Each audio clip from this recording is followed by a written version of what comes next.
Hey, while we're all immersed in Charlie Kirk drama, you may have missed the fact that today 11 Democrats in the House joined Republicans to pass a bill that would add very stiff criminal penalties for immigrants in this country. I'm going to tell you who those Democrats are in just a second. Sorry, this video is a little rushed and my hair's all wet. I'm getting ready to go visit my friend Rosemary and see how she's doing, and also take her a whole bunch of cans that neighbors gave to me.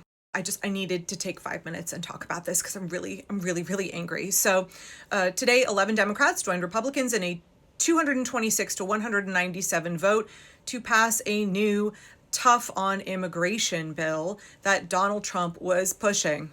11 Democrats voted to further Donald Trump's authoritarian agenda. So among other things, according to roll call, the bill would set a mandatory minimum prison sentence of 5 years and allow for up to life in prison for immigrants who either improperly enter or attempt to improperly enter the United States and are then convicted of a felony. The bill would also increase the maximum term of imprisonment from 2 to 5 years for anyone who has repeated improper entry. The bill was put forward by Republican Representative Stephanie Bice of Oklahoma. The ACLU has condemned this vote. Now it has to go to the Senate and we'll see what happens there. But to me, this is it's so enraging. It shows once again that Democrats are not a united coalition against fascism. They are not a united party of no. I do want to give mad props to the 197 members of Congress, including my Congresswoman Maxine Dexter, who voted against this bill. I'm going to list the Congressional switchboard number here, and then I'm going to read off the 11 Democrats who voted for this bill. If you hear your representative's name, you might want to just get on the horn. Let them know what you think of their vote. By the way, again, a lot of these names are going to be familiar to you. Several of them voted for the Laken-Riley Act and have consistently voted for Republican legislation, including the SAVE Act, which could potentially take away the right to vote from millions of women and trans folks and adoptees in this country. Representatives are Henry Cuellar of Texas, Don Davis of North Carolina, Laura Gillen of New York, Jared Golden of Maine, of course, Vicente Gonzalez of Texas, Adam Gray of California, Kristen McDonald Rivet of Michigan, Frank M. Mrvan of Indiana, Gluesenkamp Pérez of Washington, just north of me, of course, not surprising from her at all, Tom Suozzi of New York, and Gabe Vasquez of New Mexico. It was wild. A couple of months back, there was an article that came out that was like, is Gluesenkamp Pérez the future of the Democratic Party? Is she how we save democracy? I was so offended by that article, I declined to do a video on it. What do you mean Gluesenkamp Pérez is the future of the Democratic Party? I understand that she flipped a seat in a Republican district. I understand that a lot of her constituents are Republicans who voted for her. I understand that not every Democratic representative has the same constituent base, and their job is to represent their constituents. And I understand why we see Democratic legislators in both the House and the Senate sometimes vote in ways that would not be what we would prefer. But we've seen folks like Gluesenkamp Pérez consistently vote with the Republicans.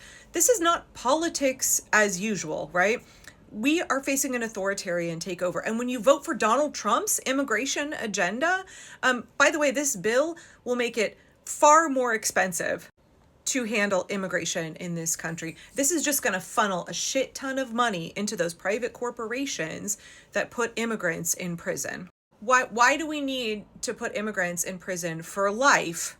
The tune of, what is it, $155,000 a year of our taxpayer money that just goes right into the prison system, and a lot of those private corporations that now run our prisons. As with everything in the Trump regime, it's all a grift. It's all about how do we take taxpayer money and funnel it into private corporations and make individuals extremely wealthy and expand the oligarchy. So in 2025 America, where we don't have politics as usual, why are Democrats voting to advance Donald Trump's authoritarian agenda? Not only is it immoral, it's unstrategic. I do not believe it is a winning strategy to support fascism. I'm going to quote Congressman Jamie Raskin here because he and I are in agreement, and he obviously voted against this bill. I understand that it might be satisfying for us to say that we're just going to increase all of these penalties, but we're not in any way connecting with the worst of the worst. What Congressman Raskin is referring to here is the folks who sponsored this bill said this is going to put terrorists behind bars and it's going to make us safer, right? All of Donald Trump's standard authoritarian nonsense of like, I need to take away your rights. I need to take more of your taxpayer dollars to make you safer. Raskin went on to say, what are we really doing We're saying that we're going to hold people who have done nothing other than enter this country illegally for much longer periods of time than we did previously. Now we're going to hold them for 5 or 10 years.